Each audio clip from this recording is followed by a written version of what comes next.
3 കമ്മ്യൂണിസ്റ്റുകാർ. ഇവർ രാജ്യത്ത് നിന്ന് പുറത്തു പോകണം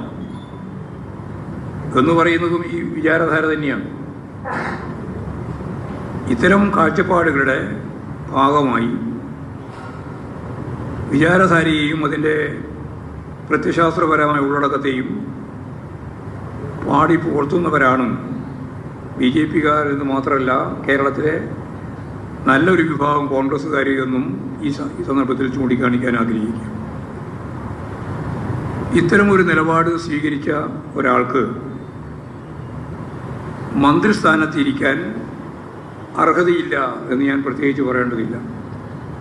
അമിത്ഷായെ മന്ത്രിസ്ഥാനത്ത് നിന്ന് ഒഴിവാക്കേണ്ടുന്ന ഏറ്റവും ശരിയായ ഒരു നിലപാട് അവർ സ്വീകരിക്കേണ്ടതാണ്. പക്ഷേ സ്വീകരിക്കാൻ സാധിക്കാതിരിക്കുന്നത് ഇത് അംബേദ്കറെ സംബന്ധിച്ചുള്ള ഈ നിലപാട് യഥാർത്ഥത്തിൽ അമിത്ഷായുടെ മാത്രം നിലപാടായി എന്നുള്ളത് കൊണ്ടല്ല.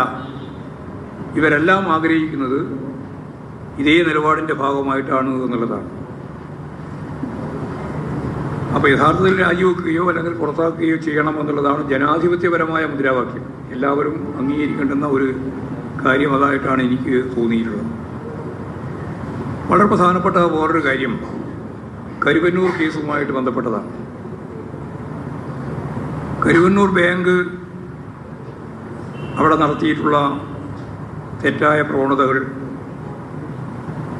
അതിൻ്റെ ഭാഗമായിട്ട് ഗവൺമെൻറ് എടുത്തിട്ടുള്ള സമീപനങ്ങൾ, അതിന് പൂർണ്ണമായ പിന്തുണ നൽകിക്കൊണ്ട് പാർട്ടി എടുത്ത സമീപനങ്ങളെല്ലാം ഇപ്പോഴും കേരളത്തിൽ എല്ലാവർക്കും അറിയുന്ന. CPM സംസ്ഥാന സെക്രട്ടറി MV ഗോവിന്ദൻ മാധ്യമങ്ങളോട് സംസാരിക്കുകയായിരുന്നു. ഇന്ന് വെള്ളിയാഴ്ചയാണ്. സെക്രട്ടേറിയറ്റ് കഴിഞ്ഞതിന് ശേഷം പാർട്ടി സെക്രട്ടറി സംസാരിക്കുകയായിരുന്നു.